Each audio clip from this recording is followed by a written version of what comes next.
Smart home and smart sensors have been a kind of an uphill battle for me. Over the years, I've used different kinds of sensors to trigger motion sensitivity in the house. Some sensors are better than others. Some sensors have a timer which doesn't reset for like 15 minutes. So I've used everything from Hue to Aqara to some no-name brands. And they all have positives and negatives within them. I've got a new sensor today from Meross, and this is a presence sensor. It's using a dual sensor controller, which has both a PIR as well as mmWave presence detection. And it has a lot of control within it. These particular sensors can be controlled in terms of the distance that they trigger, the sensitivity, and what you actually want to achieve out of them. They also have a built-in light sensor. So it's kind of an all-in-one sensor, or in this case, it's I believe they call it as a 4-in-1 sensor, which actually is more of a 3-in-1. It's a presence sensor, PIR, and also light meter. Let's open it up and see what's inside the box. And the interesting thing here is these are compatible with Matter, so it's more next generation technology. And once you've set it up, it actually works really, really well. But what's very interesting for the presence sensors in general, normally they're wired. This particular one is using a battery, and it's actually weatherproofed. So inside the box, we have the sensor itself, and it's chunky. It's chunky for a reason, because it needs to support a big battery. So this is the sensor itself, and you have an included battery inside. So it's using a CR123A. It's a pretty standard battery in a home automation, and it's a big battery to use, which is nice. Inside here, we also have a little manual, which is actually very detailed. It goes through kind of the controls and a bit of an explanation of how and the distances work for the sensors and different sensors, because there's 2 different sensors in there. So definitely refer to that if you get stuck. We also have a piece of Velcro you can install. So you can install it to the bottom of the sensor and just mount it somewhere. And we have a little wedge tool.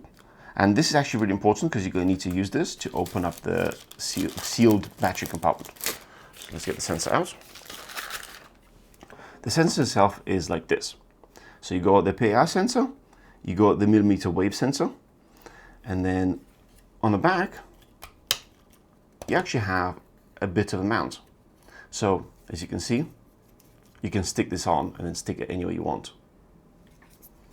And I actually really like this little foot that it has. It's not ideal, but it does do a pretty good job.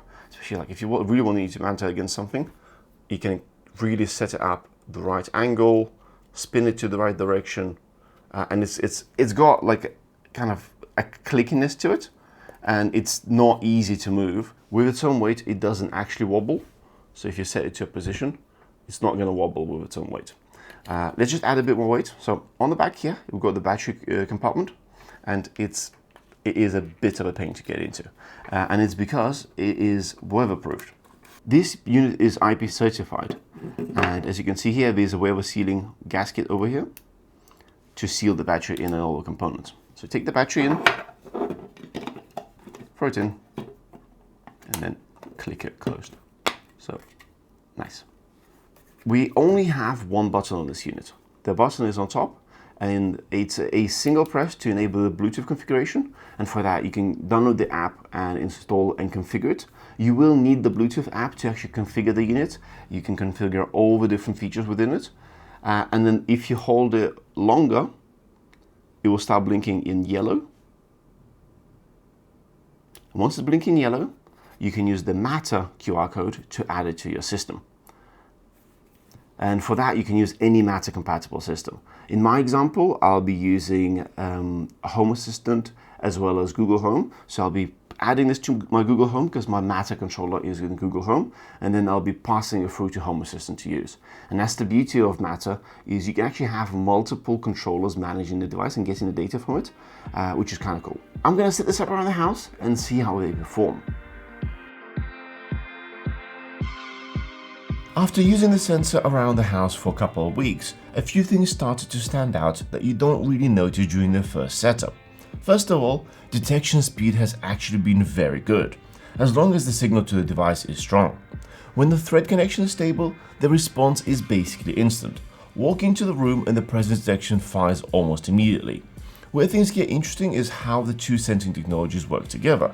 The mmWave radar is excellent at detecting very small movements, things like shifting your weight while standing still or even subtle body movement while you're brushing your teeth. That's something traditional PIR sensors struggle with. But PIR still plays an important role. It helps suppress some of the false triggers that radar alone might detect. And I actually ran into a good example of that. In my kitchen, the sensor was occasionally triggering even though there was no one in the room.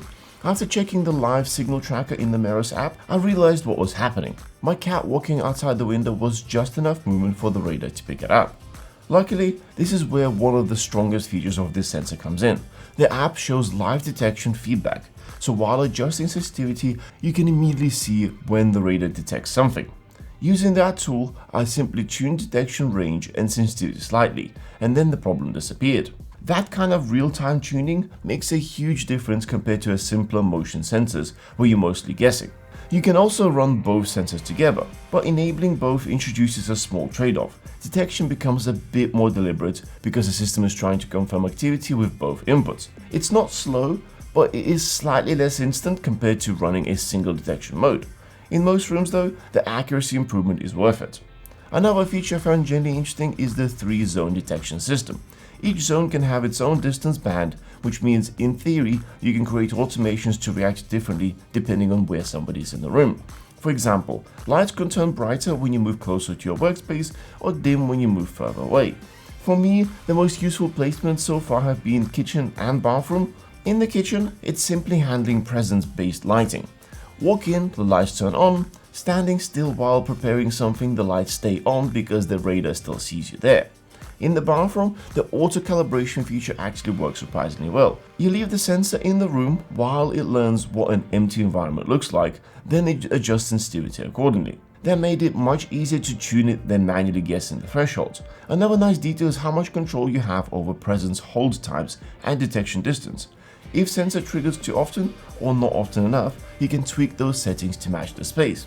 Now, one limitation I did notice is that all the configuration still has to happen in the Meross app. Through Matter and Home Assistant, you basically only receive the sensor data.